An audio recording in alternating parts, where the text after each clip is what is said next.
This video is on nucleotides and proteins. This is a pretty important AP biology topic and pretty interesting. So let's take a look.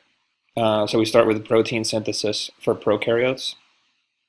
Like all other living things, prokaryotes need protein for structure and function.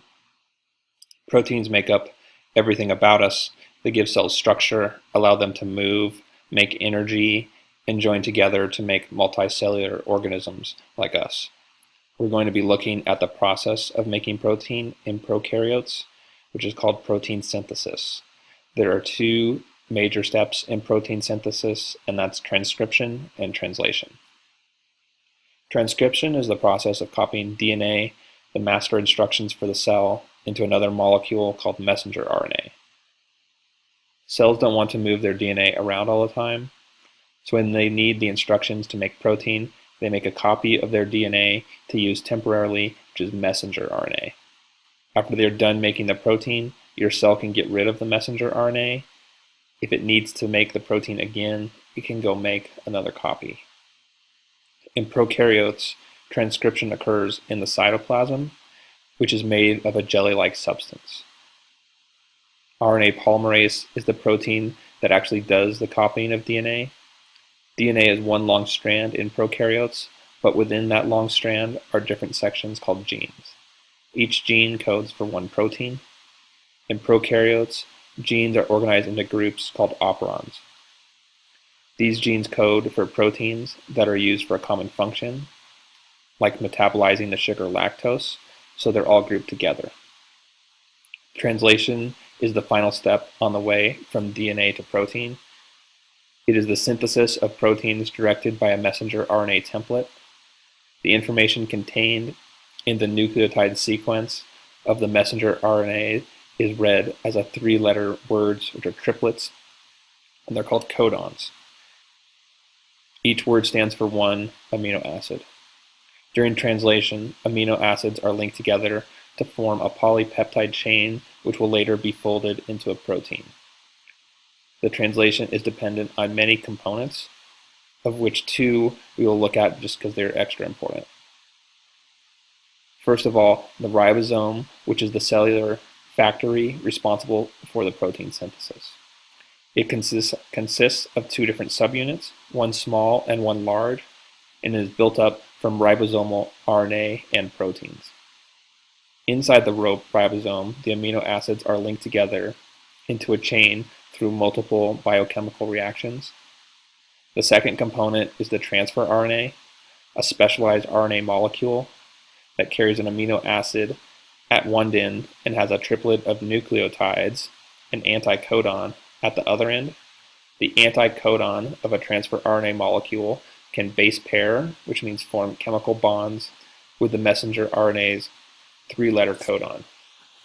Therefore, the transfer RNA acts as a translator between messenger RNA and protein by bringing the specific amino acid coded for by the messenger RNA codon.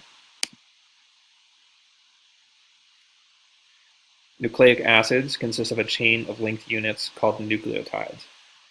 Each nucleotide consists of three subunits, a phosphate group and a sugar, ribose in the case of RNA, deoxyribose in DNA, make up the backbone of the nucleic acid strand, and attached to the sugar is one of a set of nucleobases.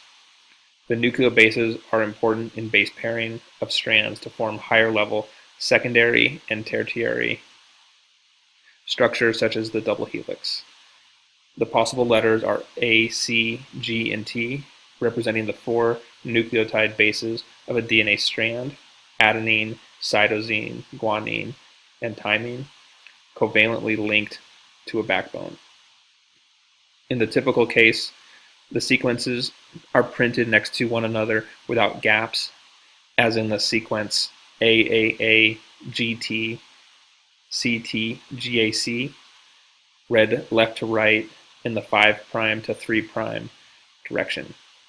With regards to transcription, a sequence is on the coding strand if it has the same order as the transcribed RNA. Okay, and then as we take a look at notation, so you can see we have two notations that have 10 nucleotides. So the first one is AATCC-GCTAG, with the second one being AAACCC-TTAG.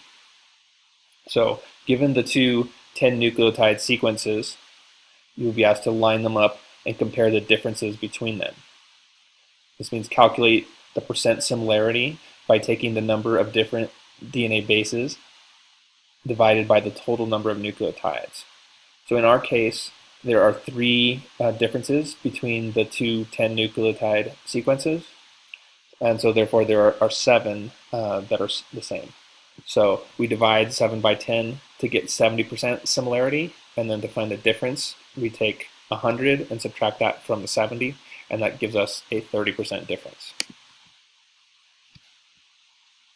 The genetic code is a set of rules by which information encoded within genetic material, DNA or messenger RNA sequences, is translated into proteins by living cells. Translation is accomplished by the ribosome, which links amino acids in an order specified by messenger RNA, using transfer RNA molecules to carry amino acids and to read the messenger RNA 3 nucleotides at a time. The genetic code defines how sequences of nucleotide triplets, called codons, specify which amino acid will be added next during protein synthesis. With some exceptions, a 3 nucleotide codon in a nucleic acid sequence specifies a single amino acid. The vast majority of genes are encoded with a single scheme. While the genetic code determines a protein's amino acid sequence, other genomic regions determine when and where these proteins are produced according to various gene regulatory codes. Histones are highly alkaline products found in eukaryotic cell nuclei that package and order the DNA into structural units called nucleosomes. They are the chief protein components of chromatin, acting as spools around which DNA winds and playing a role in gene regulation. Without histones, the unwound DNA in chromosomes would be very long. For example, each human diploid cell containing 23 pairs of chromosomes has about 1.8 meters of DNA. Wound on the histones, the diploid cell has about 90 micrometers of chromatin. When the diploid cells are duplicated and condensed during mitosis, the result is about 120 micrometers of chromosomes.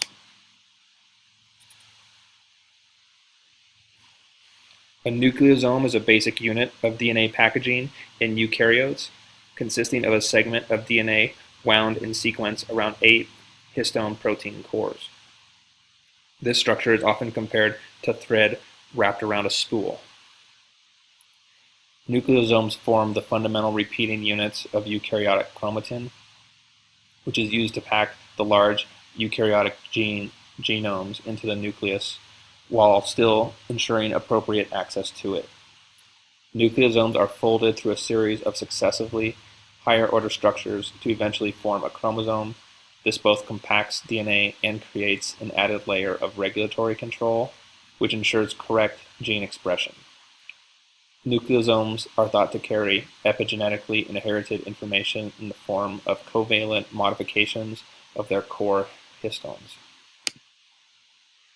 And then finally, we have telomeres.